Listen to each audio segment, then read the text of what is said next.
नमस्कार दोस्तों, आप देख रहे हैं लोकमत हिंदी और मेरा नाम है सोनू कनौजिया। आज इनसाइड स्टोरी के इस एपिसोड में बात करेंगे कि अगर राज्य में आने वाले जो विधानसभा के चुनाव है उसमें महायुति की सरकार आती है तो क्या एकनाथ शिंदे ही राज्य के मुख्यमंत्री रहेंगे।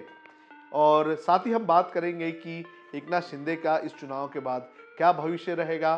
और इस वीडियो में हम आपको ये भी बताएंगे कि क्या फॉर्मूला इन तीनों के बीच में तय होता हुआ नजर आ रहा है। आरएसएस का इसमें कितना इन्वॉल्वमेंट है और आरएसएस ने किन शर्तों के तहत बीजेपी को इस चुनाव में सपोर्ट करने की बात कही है, या फिर बीजेपी को सपोर्ट करने के लिए आरएसएस क्यों राजी हुआ है, इसके बारे में जानकारी देंगे।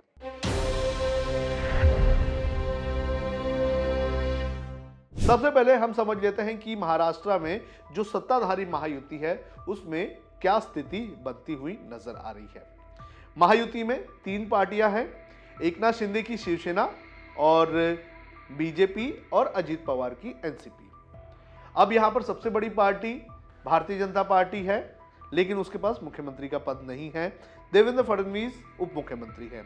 इसके बाद दूसरे नंबर पर आती है अजित पवार की पार्टी, जिसके पास 40 विधायक है, लेकिन उसके पास भी सीएम का पोस्ट नहीं है। अब आती है तीसरी पार्टी एकनाथ शिंदे की, जिसके पास 39 विधायक है और एकनाथ शिंदे मुख्यमंत्री है। तो ये नंबर के हिसाब से महाराष्ट्र में महायुति की स्थिति है। और बयानबाजी की अगर बात करो या फिर आपसी कोऑर्डिनेशन की अगर बात करें तो इन तीनों पार्टियों के बीच कुछ भी कोऑर्डिनेटेड तरीके से नहीं होता हुआ नजर आ रहा है। सबसे पहले आरएसएस नहीं चाहता है अभी भी कि वो अजित पवार के साथ रहे। उसके बाद एकनाथ शिंदे की पार्टी के नेता जो है वो अजित पवार के खिलाफ बयानबाजी करने का काम कर रहे हैं। यानी कि पार्टी के अंदर ये जो तीनों पार्टियां हैं, ये तीनों पार्टियां जो है वो एक दूसरे के खिलाफ बयानबाजी करने से नहीं हिचक रहे हैं। लेकिन इसी बीच ये सारी कशमकश जो चल रही है, ये सारे मतभेद जो चल रहे हैं, इसको लेकर ऐसा लग रहा है कि कहीं ना कहीं ये सभी लोग एक पेज पर आते हुए नजर आ रहे हैं। और 1 सितंबर को नागपुर में देर रात एक मीटिंग हुई थी। ये मीटिंग देवेंद्र फडणवीस, अजित पवार और एकनाथ शिंदे के बीच हुई। हालांकि ये मीटिंग लास्ट मोमेंट पर बुलाई गई थी और इस मीटिंग के पहले देवेंद्र फडणवीस की जो मीटिंग है वो आरएसएस के जो सह सरकारवाह जो है अतुल्य में उनके साथ एक मीटिंग हुई थी। उस मीटिंग के बाद अर्जेंट एक मीटिंग बुलाई गई और देवेंद्र फडणवीस काफी बीमार भी थे, फिर भी उन्होंने इस मीटिंग को बुलाया और इस मीटिंग में जो बातें आरएसएस के नेताओं के साथ हुई है उसको रखा गया है। अब जो आरएसएस और देवेंद्र फडणवीस के बीच ये जो मीटिंग हुई थी, इसमें क्या तय किया गया है, इसमें सीट शेयरिंग का एक फॉर्मूला दिया गया है। इसमें यह कहा गया है कि बीजेपी जो है वो आने वाले जो विधानसभा चुनाव है उसमें 171 सीटों पर चुनाव लड़ेगी। इसमें शिवसेना जो कि एकनाथ शिंदे की जो पार्टी है उसे 63 सीटों पर चुनाव लड़ने का फॉर्मूला दिया गया है और अजित पवार की एनसीपी उसे 54 सीटें दिए जाने की बात कही गई है। यानी कि 171, 63 और 54 288 सीटें हो जाती है। तो इस तरह का फॉर्मूला रखा गया है। कहा जा रहा है कि काफी हद तक ये जो तीनों पार्टी के नेता हैं ये इस पर मानते हुए नजर आ रहे हैं फिलहाल, लेकिन आगे क्या होगा पता नहीं। तो ये सीट शेयरिंग का फॉर्मूला जो आरएसएस ने बनाया है उसे जो देवेंद्र फडणवीस है उन्होंने अजित पवार और एकनाथ शिंदे के सामने रख दिया है।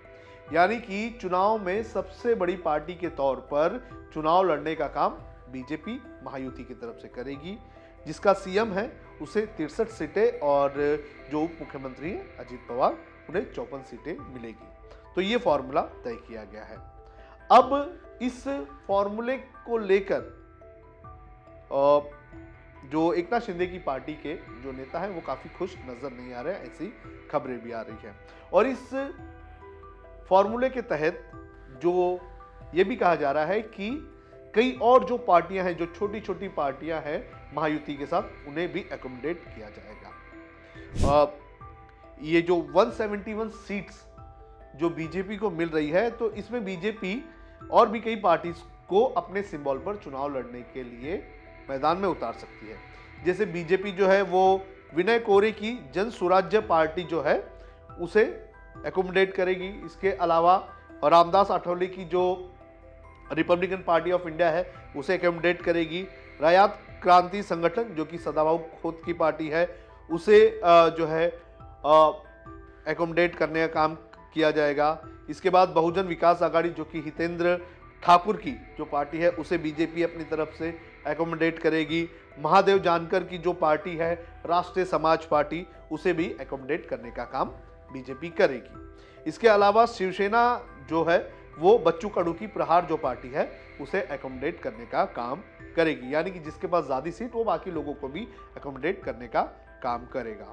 तो इस हिसाब से ये सीट शेयरिंग की एक पिक्चर जो है वो इस वक्त आरएसएस ने बनाई हुई है और ये जो एकनाथ शिंदे और एनसीपी है उसे दे दिया गया है।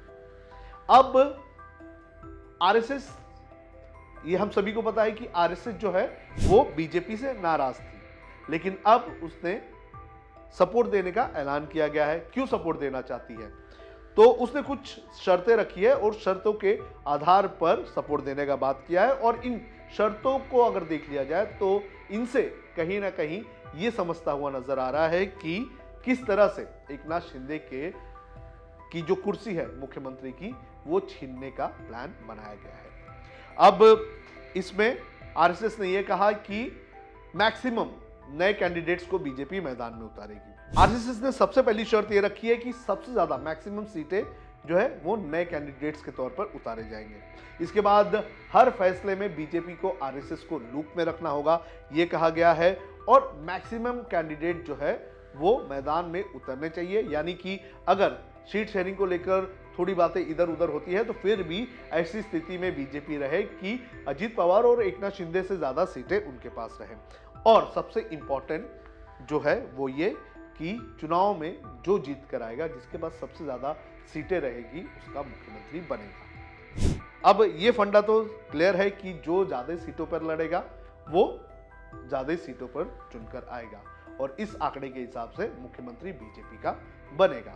तो अगर ऐसा होता है तो जाहिर सी बात है एकनाथ शिंदे को मुख्यमंत्री के पद से अगले चुनाव के नतीजों के बाद अगर महायुति की सरकार बनती है तो मुख्यमंत्री के पद से हटना पड़ेगा। अभी तो फिलहाल ये कहा जा रहा है कि एकनाथ शिंदे के चेहरे पर ही हम चुनाव लड़ेंगे। कई भी एकनाथ शिंदे की पार्टी के नेता ये कह रहे हैं कि भाई चुनाव जीत कर आए तो मुख्यमंत्री हमारा ही रहेगा। तो ऐसी स्थिति फिलहाल बनती हुई नजर नहीं आ रही है। आरएसएस ने सीधे सीधे यह मैसेज कन्वे कर दिया है कि बीजेपी सबसे ज्यादा सीटों पर चुनाव लड़ेगी और जिसके पास सबसे ज्यादा एमएलएज होंगे उसका ही मुख्यमंत्री बनेगा। तो ये बात जाहिर है कि अगर चुनाव के नतीजे बीजेपी के फेवर में आते हैं या फिर महायुति में बीजेपी सिंगल लार्जेस्ट पार्टी बनती है और सरकार बनाने की स्थिति में महायुति आती है तो मुख्यमंत्री के तौर पर आरएसएस जो है वो बीजेपी के कैंडिडेट को ही देखना पसंद करेगी। अब आपको क्या लगता है कि क्या एकनाथ शिंदे को मुख्यमंत्री बनाया जाएगा अगर उनके पास कम नंबर्स आएंगे भी, या फिर कोई सेटलमेंट किया जाएगा? आप हमें कमेंट करके जरूर बताएं।